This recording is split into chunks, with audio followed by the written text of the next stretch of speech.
It's Hollywood or history, unravel what they portray. Let's investigate, teaching truth, one frame at a time.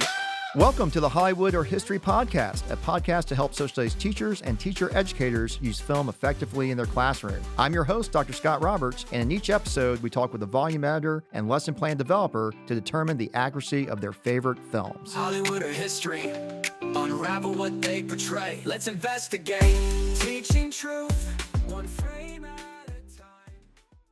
Welcome to the Hollywood or History Podcast. Today, we're talking about the elementary edition, which is the ninth volume in the series chronologically. I am here with several of the editors from that podcast, and we will let them start off by talking a little bit about themselves. So without further ado, Lisa, can you talk more about yourself, please? Sure. I'm Lisa Pennington. I'm an associate professor at Governor State University in University Park, Illinois. I did my grad work at Virginia Tech, which is how I met all of my fabulous co-editors. We've worked together since then. I teach mostly in the elementary ed program, so I take care of the social studies methods course and the culturally responsive education course. And when I was in the K-12 classroom, I taught actually middle and high school social studies, and I worked as a curriculum district specialist for a few years before going into my doctoral program. Great. Thanks, Lisa. Next, we have Donna. Hi. As Lisa said, we all work together. We love working with each other. I'm an associate professor of practice in elementary ed at Virginia Tech. I teach literacy classes, social studies classes, and culture responsive teaching classes. I am formally a first grade teacher. Excellent. Thanks, Donna. Next, we have Mary. Mary?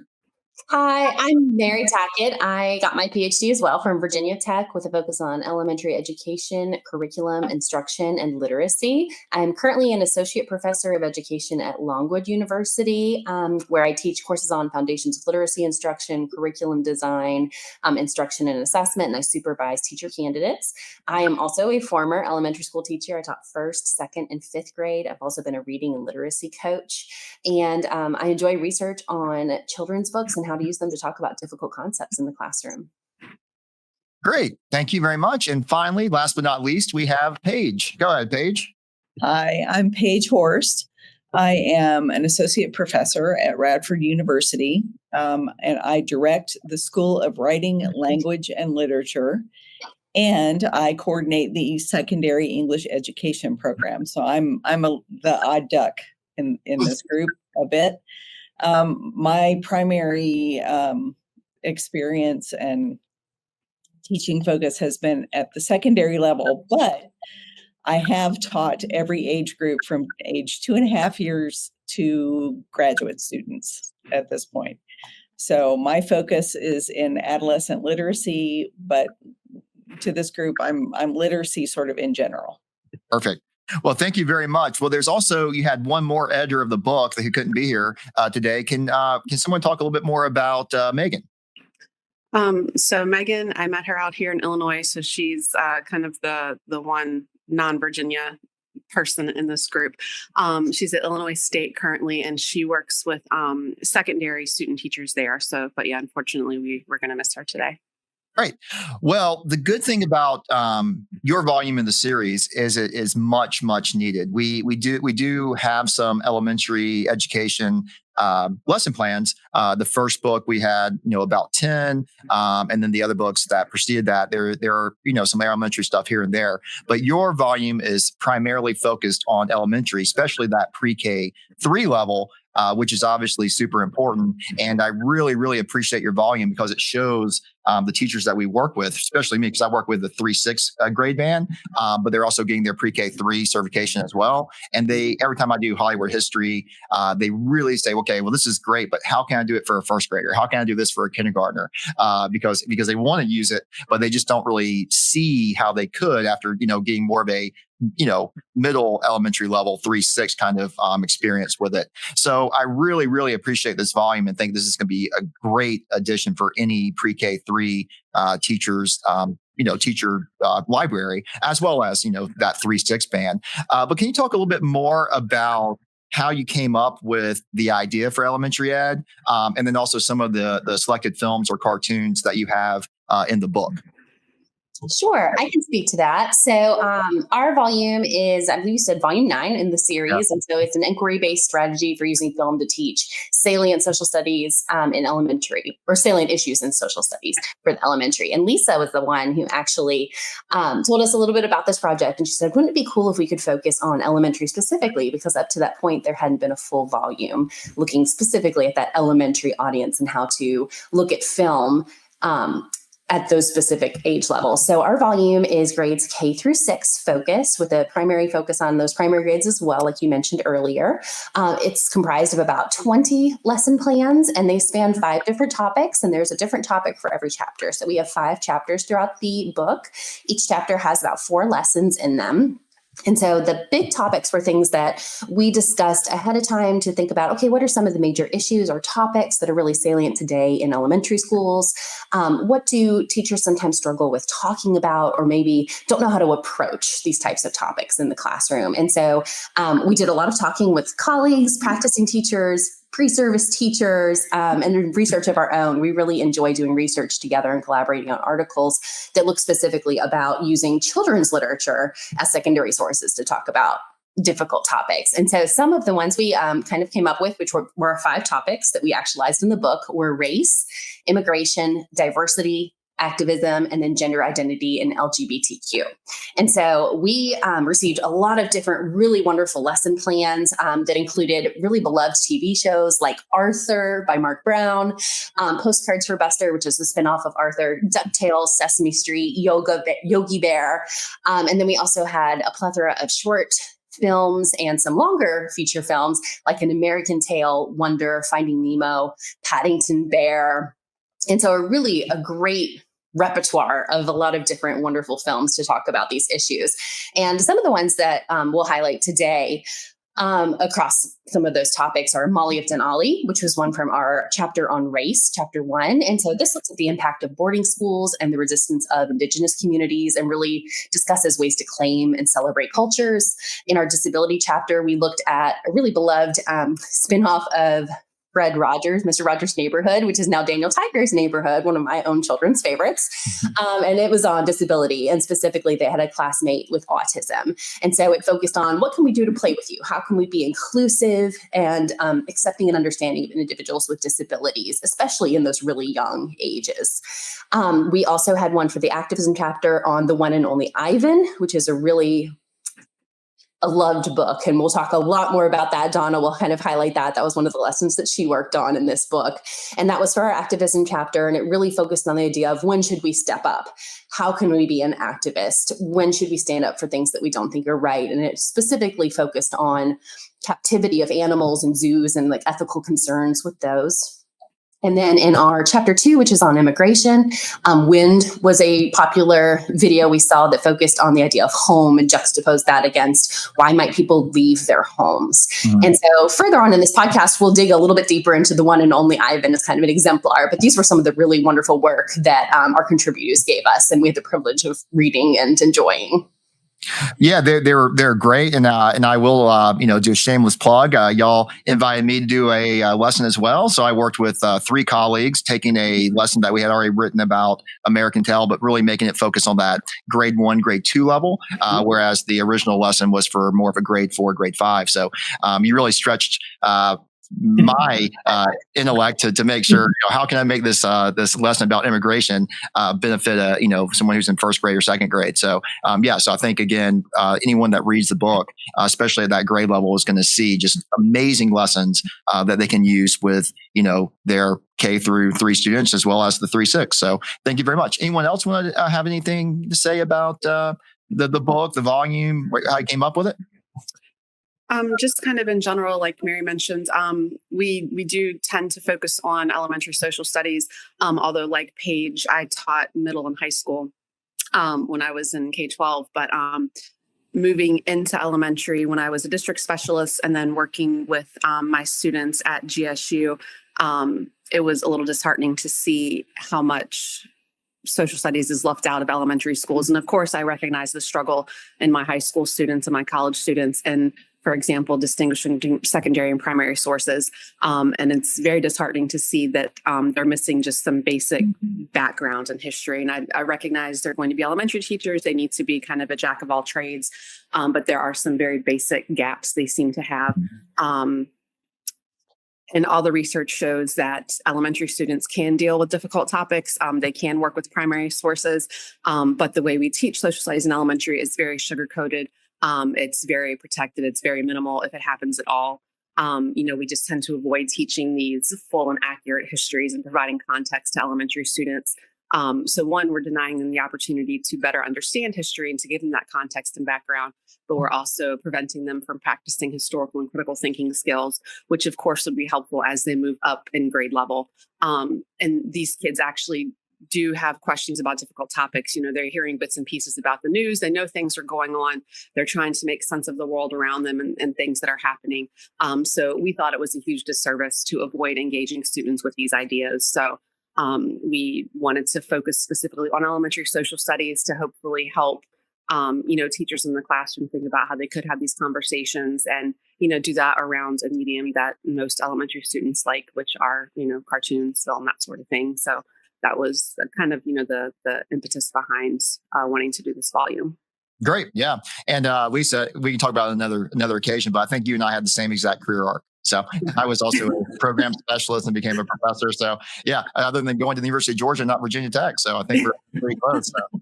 But still in the South. But still in the South. Yeah, exactly. And yeah, we now live in the North. So we're, I think, still dealing with our winters here. But 13 years, I think my blood has gotten I'm 7, so I'm still not used to it. Yeah.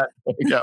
All right. Well, you kind of talked about Lisa a bit, but and you made some good points. But yeah, the next question I had for the group is why elementary social studies? Now, obviously, we can talk about the research showing that social studies has, basically since No Child Left Behind, has pretty much stopped being taught in elementary classrooms, or 15 minutes a week, or we do science one semester and social studies the next. So there is a critical need for social studies at the elementary level, but it's just not there. And NCSS has released several position statements talking about why it's important. I know my colleagues here in Michigan have released a report to the Michigan Department of Education talking about the lack of social studies being taught in Michigan schools. And I'm sure this is a nationwide phenomenon. So can you talk a little bit more about why we need to bring social studies, not necessarily Hollywood or history, but any type of social studies to the elementary classroom? Well, I mean, just in general, you got to give kids these backgrounds. And an article I think we've cited many times throughout our work, McGuire from, and now of course I can't remember the year. She says 2007, maybe 2007. Okay, thank you, Mary. She says if we don't get kids interested in civic engagement by age 9, so you're talking like 3rd grade, they will probably grow up to be adults who are not civically active. And I think just based on everything that's, certainly civically engaged adults is what we need. But just, looking at my college students, I'll just casually throw out what I think is basic history. Like I'll mention the Continental Army and Paul Revere. And they're like, oh, we don't know who those folks are. And I'm like, what do you mean you don't know who Paul Revere is and who the Continental Army was? So I find it difficult because I'm trying to balance in my elementary methods course. I'm supposed to be teaching how do we teach social studies, but I'm having to do some content as well. And on their content tests in Illinois, the area where they tend to score lowest is the social studies section. So their background is not strong in it. And when we have the discussions, of course, at the beginning of the semester, like, what do you remember from elementary social studies? I get crickets. There's very little. Most of them remember in Illinois, they have to take I think their constitution tests at grade 7 or 8. And that's about it. They may have had someone halfway decent in high school, but they just have no good memories of social studies. Nobody's interested in it because it was like rote memorization. And when I tell them, well, we don't have to just memorize dates for social studies, like their minds are blown. They don't recognize there's a different way to learn it. And they don't just understand the complexity of history. They tend to think it's like black and white, like something like very easy to understand. They just don't have the background in those historical thinking skills. Like those are always a struggle. So I think it's easy to see and kind of follow. They don't have these things coming up through school. So when they get to us and they go out and teach it, sometimes they struggle. I just had an observation this week, and we had to talk about content and making sure that, you're brushing up on your content before you're going into the classroom to teach these lessons with your students, because they made a couple of content errors in their lessons. So, it's just not there. And the effects of that are long-term. Mhm. Yeah, shameless plug. If you want to learn about Paul Revere teachers, use the Liberty Kids lesson plan from the American History volume, and your students will know who Paul Revere is after they do. Anyone else want to add anything about why elementary social studies? I would like to, because I'm kind of teaching outside the elementary realm. And I teach primarily teacher education courses, but also literature courses.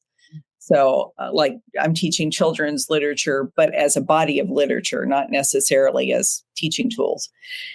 And the students that I have, the college students, need to understand the historical context and the social context of the works we're talking about, and the number of times that they are unaware of very important historical events. And to their credit, they're usually upset about that. Why didn't I learn this in school? I'm like, well, where would you have learned it? Like, where in your school day? What teacher would have taught you this? And they are upset at the deficit in their education, which has been a good teaching moment for me. Like, if you're going to be an elementary teacher, you need to not replicate this experience for your students, right? So we talk a lot about the ways information in general and critical thinking, but especially historical and social contexts, are neglected. And not just in elementary, but especially in elementary. There is definitely and I see it in my students, well, this is too hard. This is too scary. This is not appropriate. And I'm like, okay, so what age would be appropriate for, say, a Black or brown child to be able to talk about racism in school? Like, I don't know, man. Right. Yeah. They're living it, so maybe it's appropriate to talk about. Mm-hmm. Yeah, right. That's what the governor of Kentucky said when they were talking about making new legislation to kind of take that out. Right. He said if our students can experience, they should learn about it. Right. So definitely something to keep in mind. Yeah. Yeah. So it cuts across all aspects of teacher education for sure, but even across humanities and beyond. This is important for all students. Mm-hmm. Computer science, whatever. Everyone needs to know and deserves to know how to think critically about the society they grew up in. Mm-hmm. That makes sense. Anyone else? I mean, again, these are good ideas. And again, I really want to hit this topic hard in the sense because, the audience hopefully for this episode is going to be those pre-K 3-6 teachers who every day have to decide, are they going to teach social studies? And if they want to teach it, how are they going to teach it? Right. And Paige, I like, especially with your focus on literacy, I know with my students, I really have to say, okay, everything you do in social studies, see if you can bring in some English language arts as well. That's maybe the only way you get a chance to teach it, not necessarily you, but your administration, that kind of thing.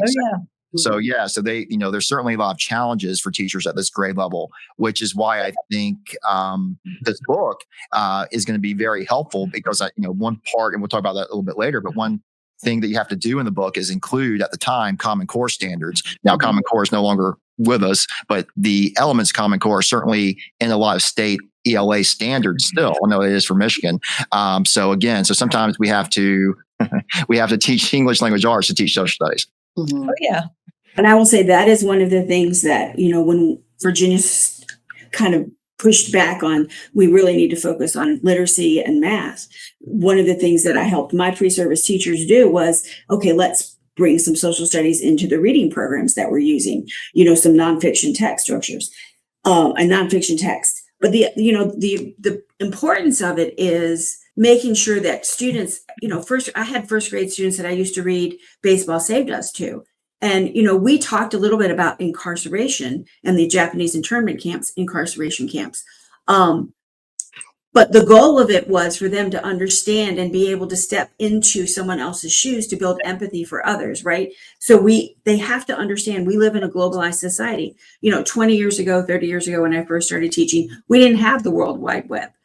But now we have a truly global society. They see other people in different circumstances. They see people who are different from them, who do things culturally different from them every day. And so we have to give them opportunities, when they're in elementary school, to start thinking about how others, look at things from other people's perspectives in order to build empathy and not sympathy for them. So it's, we have to have them not be afraid of how other people live and do things. And the only way to do that is if we start talking about it with students as young as 5 and 6 years old. They're going to see that when they go to school. They're going to see that at the Walmart or or the grocery store. They're going to see others, and whether they're disabled or brown or black, or they wear different clothes than they do, they need to not be afraid of other people. They need to get out of the silo and start thinking about it is a global society, and we have to learn to live with each other. Mm-hmm. I'll get off my platform. No, this is the whole point. Platform away. This is what we have the hour for. No, but that's great. No, very, very important information. And again, I can't encourage our listeners who are, especially at that pre-K 3 level, to really, really, really think about how we can bring these ideas to our early childhood classrooms. And again, I think this volume will help give you some ideas about that. So let's kind of move on a bit to talking more about the focus of today, which will be the films that y'all have selected to discuss during the podcast. So the title of the lesson plan I'm going to talk about is called Do Something, based on the film The One and Only Ivan. So can y'all talk a little bit more about why you selected this film and give us a little bit more background about it? Yeah, I can talk a little bit about that. One of the strengths of The One and Only Ivan is the strong connection to empathy, compassion, and understanding for a being that is not like us, right? That is not human. So if folks are unfamiliar with the story, Ivan, this is based on a true story. Ivan was a gorilla who lived for 27 years alone in captivity in a zoo that was in a mall, a shopping mall on the West Coast. He was the subject of a prolonged and kind of intense campaign from citizens in the community to be freed or sent to a rescue facility to live out the rest of his life after the community action group was able to convince both the community that this was the right thing to do, the mall ownership that this was the right thing to do, and follow through with that. The focus of the Do Something lesson plan is that when we see something in our communities that we perceive as an injustice or something that is wrong, it really only takes one or two people to start an action to correct that and to bring some kind of balance or justice. And that decision is based in empathy and compassion. The film it's based on a book, which of course based on a true story. The book is very emotional, and the film keeps all those emotional beats for sure. Ivan's story is very, very compelling, and the footage of him. Of Ivan, the primate, trying to make connections with anyone he can through the glass, with beings that are completely unlike him, and humans who don't understand the profound loneliness that he's undergoing. It's extremely powerful. Several of my children's literature students this year chose The One and Only Ivan book use for an extended project over the semester. And they started out like not very interested in the book. And they're like, oh, this, kid's book, whatever. The next time they came in, everyone had tissues. And they were like, okay, we're going to talk about this book. Here are tissues, and we're going to tell everybody about this. And now we have to do something. They were fired up and ready to find out if there were any other Ivans in the U.S. and help them. It is a extremely clear emotional appeal. Definitely. And the fact that it is a true story makes it pack a punch for students. It is one thing to read a fictional account, and it's another thing to be able to read the story or see the film and then look at some primary sources and watch the conversation in those sources, the conversation in the community change from, but we really like having this attraction in this mall, to, oh my gosh, we need to make sure that Ivan has the best of care and the same freedoms we would want, right? It's a very interesting story to track. So it hits students really hard. It's always amazing to me how quickly their empathy turns on. Yeah, definitely. Anything else to add about the selection of this film? Okay, so what we kind of very good. What we kind of do now is we kind of go through the different steps of the Hollywood history strategy. So in a prior episode, I really discussed all the different steps and what we do as teachers when we develop these Hollywood history lessons. So I would just kind of like to go through the step-by-step process with you all, talk a little bit more about how you develop this particular lesson as an example of what you can find in your book. So the first thing we talk about is step one, which is selections, right? We have to select state standards. We have to select the actual film. We talked a little bit about why you selected your film, but can you talk a little bit more about the state standards you thought about, the film clips you plan to use, or the whole movie, that kind of thing? Sure.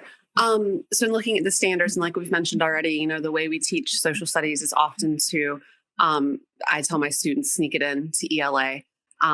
So of course we chose some language arts standards, and that kind of helped frame the skills we wanted students to work on through analyzing multiple resources. So again, like these lessons are great in that they pull in secondary and primary sources. They pull in these film clips. So they're giving students all of these different types of sources to kind of analyze and draw information from, and also different perspectives, which again, touching on that empathy and that sort of thing, having students recognize that everybody has a different lived experience, and we need to kind of consider that. So with our language arts standards, that's kind of the approach we took there. And then for the social studies, knowing this was going in the activism chapter, we wanted students to think about their own potential role as an activist and civic engagement within their own communities. That's what we focus on with our state social studies standards. So and again, we have the text, we have the book with this, but we tried to choose clips that really lined very as close as we could with these standards. So for example, we've got a film clip where the animals escape, having students think about different ways that citizens work together. And again, the animals don't escape within the text, but within this film clip. But showing students ways that students can support these animals, in their bid for freedom. We chose clips that highlighted the animal's living space. That was a big thing with Ivan. He talks about his domain, as he calls it, how lonely he is, how isolated he is within the text in the film. So bringing in those sources that kind of support what students are seeing in the film, and the text, that was important for us. That also helps students focus on identifying problems. So what is the problem with Ivan being in this very isolated domain by himself? And then again, just bringing together in the end that activism piece, and how did the community kind of come together in support of Ivan, getting him into a living situation that I think, Paige, you mentioned this when we chatted last time, like gave him dignity, gave him just a more comfortable life after the 27 years that he spent in captivity, but really just focusing in on this is how just average, ordinary citizens work together to accomplish this goal. How could we maybe do that as citizens? So that was kind of our focus in the skills and things we wanted students to get out of this lesson plan. Yep. And definitely for the listeners, a disclaimer. Again, we really focus on every volume in the series on making sure we have state standards to base our lessons on from a variety of states, red states, blue states, purple states. We definitely want to make sure that when you do lessons like this, you have the backing of your state standards. And you can see from their lesson, you got Florida, you got Illinois, you got Virginia. All of those states have specific standards that match up to this topic. And certainly that should be throughout the U.S. So definitely keep that in mind. We base everything on state standards just to make sure that you have that extra, layer of protection, as we all know in the news these days. Mm-hmm. There's pushback on social studies. We'll just call it that. So stick with those state standards, and you should be set. So. All right. Well, the next step number 2 is develop an interesting question. The good thing about the Hollywood or History series is you already have that good starting compelling question. Hollywood or History is how accurate is this clip? 100% Hollywood means everything about this clip is inaccurate. 100% history means everything about this clip is perfectly accurate, or like we say, somewhere in between. But every lesson does have some additional supporting questions. And can you talk a little bit more about the supporting questions you have for this particular lesson? Sure, I can speak about this. So one of the things that we think makes the Hollywood or History collection so compelling is because of its inquiry-based structure. And so it really harnesses the curiosity of students. And if you've ever worked with those primary grades or elementary students in general, they are so curious. They ask about 1 billion questions a day. And going back to the points we made earlier, they have what Chambers used to call an innate critical faculty. Like, they want to talk about really difficult things. They want to understand the world around them, and they ask questions constantly to figure things out. And so because these lessons are so inquiry based, the first question, like you mentioned, looks at the clips to see how much Hollywood is in them versus how much history. In this particular lesson, some of our primary or supplemental questions, in addition to the big overarching inquiry, is why do people need to speak up for others? And then the second one we had is, what does it mean to be an activist? And so with these questions, I encourage teachers, when they use these lesson plans, they're not scripts, right? You can deviate based on the needs of your students. So these are guiding questions, but they can be changed based on, how much prior knowledge your students have, how much schema they have, the different needs and the makeup or the demographics of your classroom. The things to keep in mind that we kind of talked about, where we want to think about thick versus thin questions. And so you want to have questions that don't just have one right answer, that lend themselves to a lot of discussion and argument, good argumentative questions where you can argue a perspective or a side. You want to think about multiple perspectives, especially as you're looking at those different types of sources, primary and secondary, and then the film itself. And so usually starting with questions like why and how can be a really good starting place for that. If you're thinking about the types of questions to ask, those get at really high Bloom's taxonomy levels, which require more higher order thinking, as opposed to like what questions. And so these questions really opened up a lot of discussion in the lesson plan for students, not only to identify what they think activism is and their own definition of it based on the sources, but also to see themselves as activists and say, well, why would we need? When is a time when we might speak up for others? And so the questions are kind of threaded throughout the lessons and really give a lot of opportunity for complex thought and discussion, which is so important. And it really, the sources that students use as evidence to maybe answer those questions, going back to your earlier point, bring in that language arts piece. And so it helps disciplines not live in silos, but more of a sandbox where they can live together, and you can use language arts time to talk about these really important social studies topics. And they inform one another and they strengthen one another. And so this is a really great way to do that. Great. Yeah. And Mary, you bring up a good point. Every lesson in the book is a step-by-step process, but we certainly don't want these to be scripted lessons for teachers. We want teachers to be able to take this as a starting point and adapt these lessons to meet the needs of their own students. So you can take, a little bit of these lessons or the whole thing or bits and pieces as well. Like I said, we want our listeners to know that we don't anticipate you just doing step by step by step. You definitely need to make some changes based on your state, as well as the needs of your students. So great. Awesome. Well, the next step that we have is selecting sources. And again, we always talk about in the Hollywood history, we like a primary source, a secondary source, and they can be anything. So can y'all talk a little bit more about the different sources y'all selected for your lesson plan? Sure, I can talk about this. We used a lot of primary and secondary sources. The main primary source is the images that and the website that is out there about Ivan's real world experiences.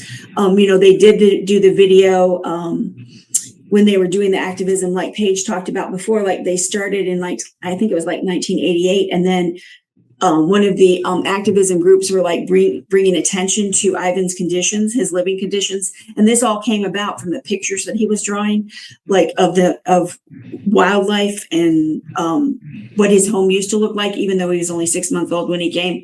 But in the movie, there's a little girl who brings him colors and paints. In real life, it was Mac, the owner of the facility where he lived, that gave him the pictures to color. And he just used paint. Red was his favorite color. So those are the images of Ivan in his small home are the ones that are the primary source that we used. And then the secondary sources come from the documentary that they created about titled The Urban Gorilla. And then of course, then they moved into the real life story of his at the Atlanta Zoo as well. Once he moved there, then they talked about that as well. We also have a newspaper article so after you introduce the idea of being an activist, we have a newspaper article about children, there's 12 different children who do different activism activities to try to, learn how they can help their communities or the world and the global society. So we chose those to do that with. And then we went to, I'm trying to think, hang on, I lost myself here. So it was just our secondary sources were the videos, but we chose all of these to complement each other so that they could also use the children's picture book or the children's book and the video, the one and only Ivy movie, to compare, his real life experiences, kind of like the Hollywood or history experience, right? So what happened in the story and then how they adapted it for the movie versus how the real story of his life from the documentary of The Urban Gorilla, and compare the two in order to see what was real, what was fictionalized, because, Hollywood does dramatize things to build on our emotions. But, I read the book first before I watched the movie, and I was like, oh my gosh, I have to really see this. But the good part is in the movie, they do show real live clips at the end of it of Ivan. So you can see where he is and that, yes, this was a really hard life that he lived. But at the end of it, students can see that, wow, they did what they did, using the pictures to bring attention to his plight, but also getting other people to come in and help find a way to get him a better habitat, not only for himself, but also for some of the other animals that were there as well. So, yeah, I think we're going to accept some of that. Right. And you refresh my memory. I do remember Ivan coming to Atlanta because of that enclosure. Yes. And again, let's let everybody know this is not a perfect enclosure or a fix to solve this problem with zoos, but it's certainly better, at least I think so, than them being isolated in these, basically jail cells that Willie B and Ivan were in previously. So definitely something to kind of consider. And then you can ask your students about, okay, just now that they're in a nicer environment, is that still good for the animal? So you can even, extend your lesson to that kind of question as well. But like you were talking about Willie, one of the things, he transitioned very easily to the new enclosure. Ivan did not. Like, he didn't want to get in the grass. He had never been on grass, so he didn't want to get in the grass. They had to fill bags with beans in order to get him to even go into the grass. And he had imprinted more with humans. And so even though he did acclimate to it, he never really made friends there. He still sought out the human people because that's he lived with a family when he was a baby for like the first 3 or 4 years of his life until he started getting too big for them to handle him. So he was always imprinted with humans. So for him, the transition wasn't as easy in the zoo, but it was a better environment, much better. So he did have dignity, like Paige was saying. He went from living in this caged area into having a bigger area to do, but it took him a while to transition to, even though it gave him more dignity and more room to grow and actually be a gorilla, he never really had a chance to do that his entire life. Interesting. Yeah. Like, I don't know. I mean, I remember reading your book, so I kind of remember the story, but yeah, this is great information for teachers about even the differences between the gorillas, about how they, if you do a comparative study about how they adapted. Great. Well, I think that's an additional part that you can, it's one of those differentiation pieces, because when we wrote the chapter, we had no idea about this, the one that you're referring to. So it's just another resource to use as well. Definitely. Yeah. All right. So step 4 in the process is developing a graphic organizer. As I've said throughout several podcasts, that we have a pre-developed graphic organizer that every lesson plan should include. That was a publisher thing, but it's a good starting point for you to help your students, guide your students through the analysis of the film clips. But a lot of the authors do make additional organizers or make changes or adaptations to the organizer. So for your lesson, can you talk a little bit more about the organizer that you used and what it would look like for a teacher? Using the graphic organizer as a T-chart to compare the movie with the urban gorilla, so they can see this is how it was fictionalized and how much of it was still true. And then using the urban gorilla to see, this is what his real life looked like. So they could also use a Venn diagram. I think we might suggest that in one part of it. But also, it helps children organize their thinking and provide evidence in a more structured way so they can compare from one side to the other, kind of like the Venn diagram. But because primary students need visuals, like we use graphic organizers in most everything we do, it is just a way to help them, evaluate the sections of the movie, the children's book, and the real story with other ways of thinking about how they could be an activist to help whatever community event they might have that might need some support. Okay, so the next step is after you have found your state standards, after you found the movie clips, after you found your sources, and you make your graphic organizer, you actually get to show the movie. So step 5 is definitely showing the film to your kids. Is there any, we already talked a little bit about your clips. We appreciate you sending that on the PowerPoint that the viewers and listeners will get in the show notes. Any additions about the clips that you selected, or do you feel okay to move on? I think the only thing we can would really say about them is the clips were specifically chosen to help activate students' prior knowledge, to help give them think about their experiences, whether they have ever seen animals at a zoo or been to like a petting zoo or something like that, to help give them an idea of, this is real life. And so just thinking about their own experiences in order to be able to step into the role of how this either, the characters might feel, or Ivan himself might feel. So I think they were specifically chose just to kind of get students started thinking about what we wanted them, the goals of, building empathy and thinking about themselves as someone who could be a change maker and be an activist for, things that they see might, be wrong in their community or need support with. Mm-hmm. Great. So the next step is after you show the film. So step 6 is examining the secondary source. Again, y'all talked a little bit about your sources already, but is there anything you want to add about the secondary sources that you selected for your lesson plan? I think, we just comparing the conditions of the different locations that he lived along his life, during his lifespan, how the movie depicted it versus how it was in real life. And then just giving them the opportunity to use the newspaper article to think about how they themselves could become change makers, what they might need to do to enact it and practice, how they can get others to come together with them to help try to figure out how to make change, like they did in one of the videos. I think the one that they released in 1991, Glenn Close narrated, but it was all about, it showed images of everybody outside the mall and talking about, save Ivan. How do we help save the elephants that were there and Ivan? So I feel like it's just just a way to help students think about their role as being an activist. Great. Yep. Awesome. Perfect. And again, so we do the film, then we do the secondary source, and then finally step 7, we do the primary source. Again, you've already discussed some of the primary sources that you selected, and viewers/listeners have access to that in the show notes. But is there anything else you want to add about those primary sources that you selected for your lesson plan? Well, I think it culminates with just an analytical step where students have to really make evidence-based judgments on what they've read, what they've seen, and then understanding, like Mary referred to earlier, that your perceptions are what's important, how you provide evidence for your judgments.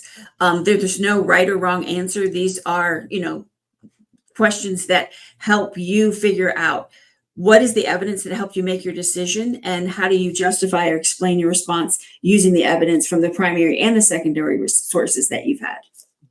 Yep, and that's a great segue to step number 8. So after the students watch the film clip, read the primary source and secondary source, they come up with their own conclusions about how accurate they think the film clips are based on the Hollywood or history continuum. So again, a reminder for our listeners, 100% history means everything about these clips are factual according to the primary and secondary sources. 100% Hollywood, everything about this film clip is inaccurate compared to the secondary and primary sources, or somewhere in between. And we certainly encourage our students to come up with their own conclusions based on evidence. That is one of the main processes of the C3 framework and inquiry-based instruction. Now, we will talk a little bit more about your feelings about how accurate you think those clips were in a second. But do remember, teachers, that is for what your students to decide. But for any maybe general listeners that we have, or teachers as well, they want to hear the experts, you four, talk about how accurate you think those clips are. So we'll get to that in a second. Finally, the next step is the conclusion. So after your students come up with their percentages, if you will, about how accurate they think the film clip is, they get to do something with it. In the C3 framework, that's called Dimension 4, taking action. So you can take action inside the 4 walls of your classroom through like a discussion, line of contention, something like that. Or you can certainly take action outside the walls of the classroom, where maybe, in this case, students may write an op-ed to the local newspaper about how to treat animals properly in zoos or that kind of thing. So we definitely have many things you can do to take action. For your lesson plan, can you talk a little bit more about your conclusion and how you want your students to take action going through this process? So one of the things that we had was, it's called, hold on, let me figure out what I can. It's like the quotes for a story snippets activity, where they can pull different clips from the movie and think about, how they feel about that. Like, for example, one is, "It's not so bad, I wanted to tell the little boy. With enough time, you can get used to almost anything." And taking the clips from the movie and trying to figure out, how did he feel? What was the impetus? What was, like, kind of like we talked about before, you have to understand the history of the comments, what happened before, and how does that make you feel? But also just, I forgot the question.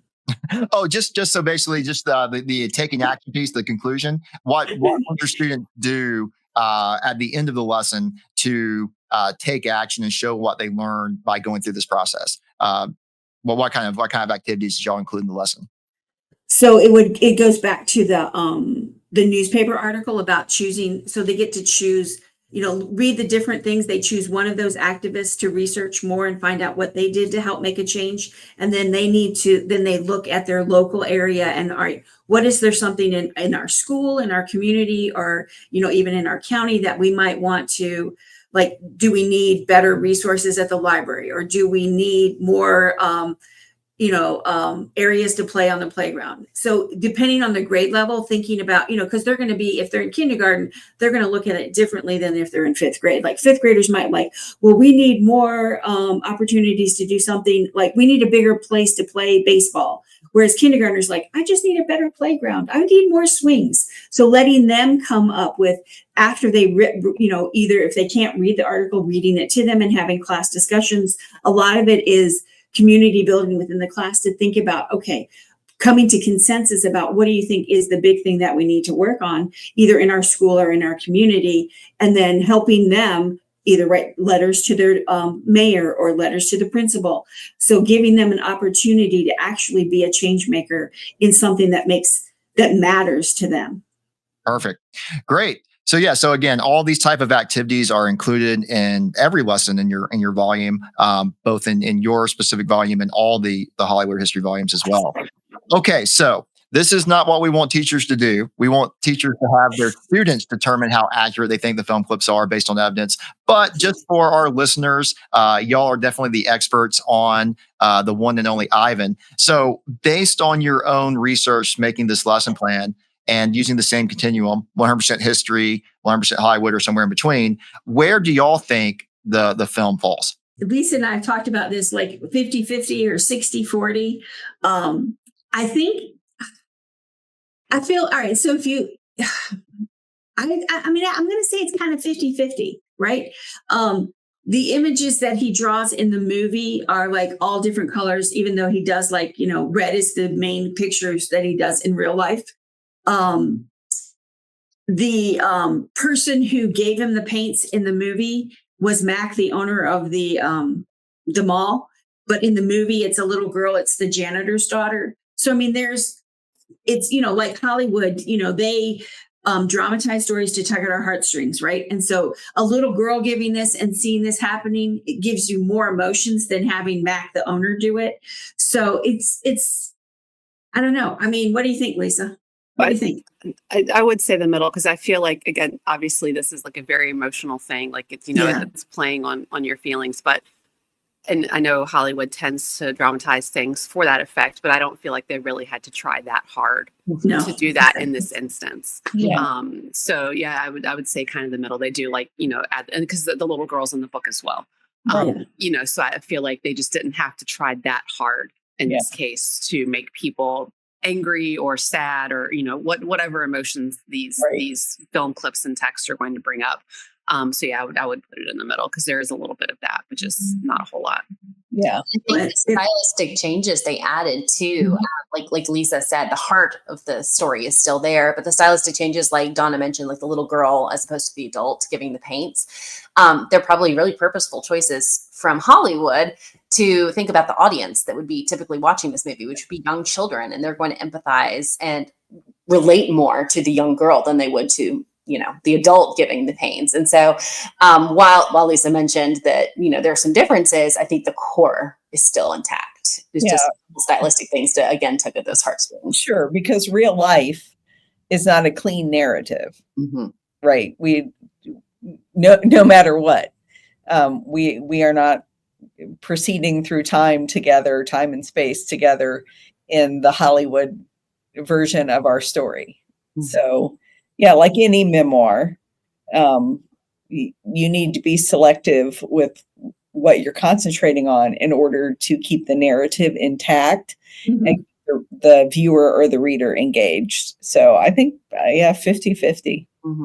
Well, the urban gorilla is narrated and, shows pictures of his life and newspaper clippings and all that stuff. Whereas the one and only Ivan, the book and the movie are first person. They're from Ivan's point of view, not from the point of view of someone else. So, I mean, but it works because it does, you have this gorilla telling you how he feels in this enclosure that is, for kids, that's a big deal, right? That's how he feels. That's how they feel sometimes. So I think that, it worked for them. It gave them the opportunity to step into empathy in a way that you couldn't if you just had someone narrating it like they do in the urban gorilla. Right. Sure. Yeah. And teachers, I know when I used to do this in my own 8th grade classroom back in the